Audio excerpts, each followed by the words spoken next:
Sebelumnya, dalam ruangan VIP, tempat Rere dirawat, tampak telah banyak orang yang datang membesuk dan melihat kondisi Rere hari ini.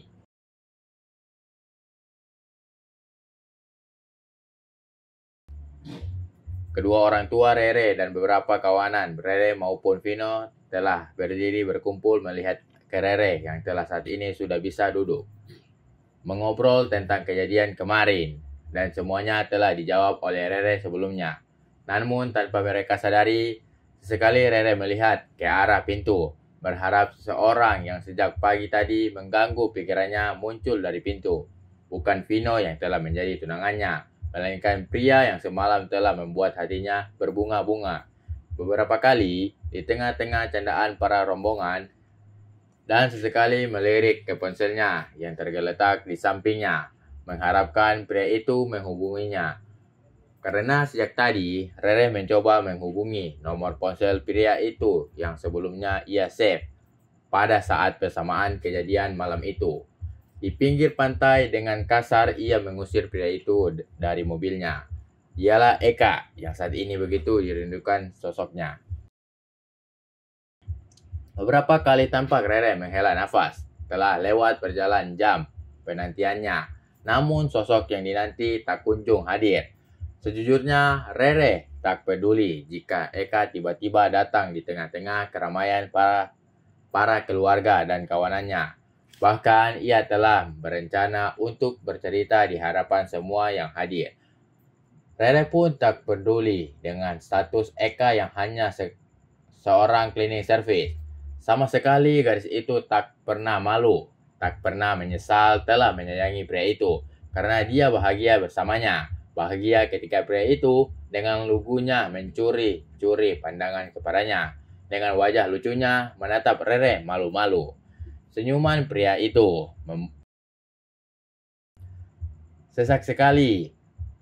Sesekali tampak juga Vino tersenyum saat kedua mata Rere melihat ke arahnya. Padahal tanpa Vino sadari, tatapan gadis itu kosong karena pikiran sebenarnya telah berada di luar.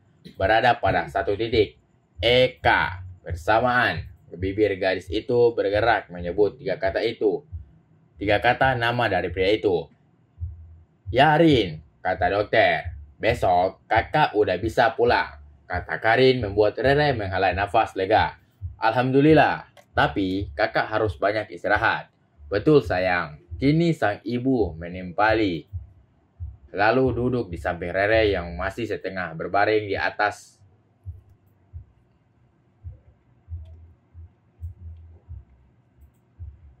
Maafkan Rere ya bu, sudah bikin ibu dan ayah khawatir seperti ini. Ujar Rere menyesal. Namun ia sekilas melihat wajah sang ibu tersenyum sambil menggelengkan kepala. Namanya juga musibah sayang. Kita sebagai hamba Allah pun hanya bisa ikhlas dan berdoa agar cepat keluar dari masalah besar yang menimpa kita semua.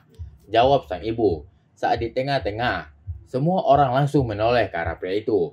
Bu, bentar, ada telepon dari kantor induk Eka Wira, ujar Pak Sanjaya sambil keluar dari ruangan. Mendengar dua kata Eka Wira membuat tubuh Karin bergidik, mengingat kejadian kemarin. Anak dari pemilik perusahaan tersebut yang juga telah menjalin kerjasama dengan perusahaan ayahnya telah membuat Karin malu.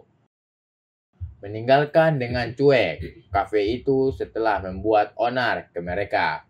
Dan kini Karin telah berjanji dalam dirinya sendiri jika ia tak mau lagi berurusan dengan gadis bernama Arneta.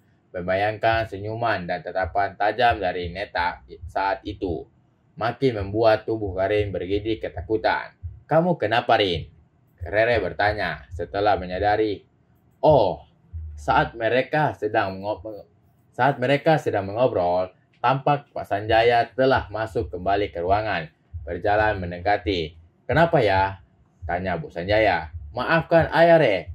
Ayah mesti ke kantor induk sekarang.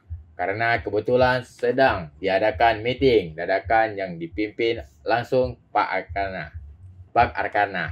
Mendengar itu, iya ya, biar ibu yang stay di sini jagain Rere, kata Bu Sanjaya. Iya ya, yang lebih penting, ayah meeting dulu. Siapa tahu ada kabar terbaru dari pihak mereka mengenai kerjasama kita. Balas Rere menimpali. Ya sudah, ayah tinggal ya. Oke deh, Vino. Semuanya Om tinggal dulu ya. Iya Om. Iya Pak. Semua orang serentak menjawab pertanyaan Pak Sanjaya. Lalu Pak Sanjaya melangkah meninggalkan ruangan dengan tergesa-gesa. Setelah sepeninggalan Pak Sanjaya, kini Vino mendekat ke Rere. Nak Vino, gumam Bu Sanjaya. Re.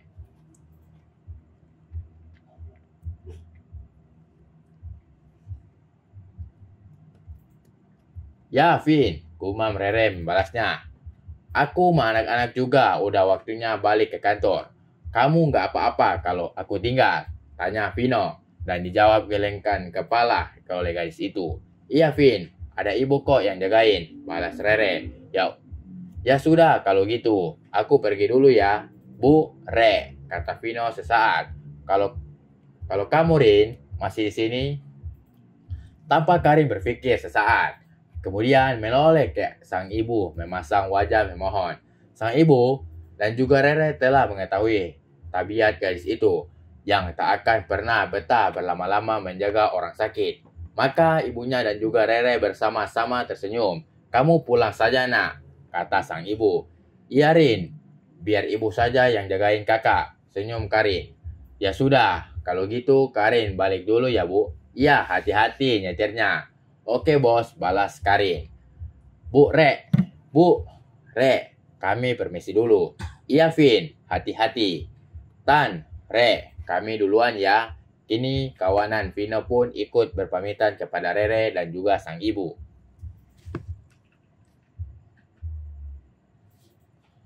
Dari arah kamar rawat VIP, beberapa orang berpakaian rapi melangkah keluar. Dan juga tampak dua pekerja rumah sakit yang baru saja diwawancarai pun ikut menoleh ke arah yang sama para wartawan lakukan. Itu keluarga Pak Sanjaya. Sontak semua kameramen dan juga wartawan berlari ke arah rombongan yang baru saja keluar dari ruangan rawat Renata Kinanti Sanjaya, putri pertama pemilik Sanjaya Group. Tampak seorang pria yang paling mencolok dari para pria lainnya, berpakaian rapi layaknya eksekutif muda, tinggi melebihi rata-rata pria yang berjalan bersamanya, menggunakan kacamata dan juga berlagak paling ngebosi, menjadi perhatian salah satu pekerja. Rombongan itu pun terkejut sesaat, lalu mereka semua berhenti melangkah ketika telah diserbu oleh para wartawan dan juga kameramen yang telah mengarahkan lensa kamera mereka ke para rombongan itu. Ada apa ini? Pria paling mencolok yang tak lain Vino yang baru keluar dari ruangan rawat Rere bertanya ke para wartawan. Ia pun langsung mendapatkan banyak pertanyaan yang sebetulnya yang juga ikut mendekat ke mereka. Karena saking penasarannya terhadap sosok pria ganteng berpenampilan eksekutif muda yang sedang diwawancarai itu. Keduanya ikut mendengar dan juga menyaksikan apa yang terjadi di tempat itu. Beberapa orang pun tampak membantu Vino untuk menjawab beberapa pertanyaan seputar kondisi korban bencana kebakaran. Pertanyaan tentang situasi di perusahaan Sanjaya saat ini dan juga kondisi Pak Sanjaya dan juga keadaannya pasca kebakaran. Semua dijawab dengan santai oleh Vino, membuat dua pekerja rumah sakit yang masih berada di tengah-tengah makin menatap wajah Vino dan telah berdecak kagum akan sosok gantengnya si Vino. Oke guys, terima kasih telah baca novel-novel kami. Dan jangan lupa like dan subscribe channel kami agar kami tetap semangat untuk mengupload novel-novel berikutnya. Jangan lupa bahagia.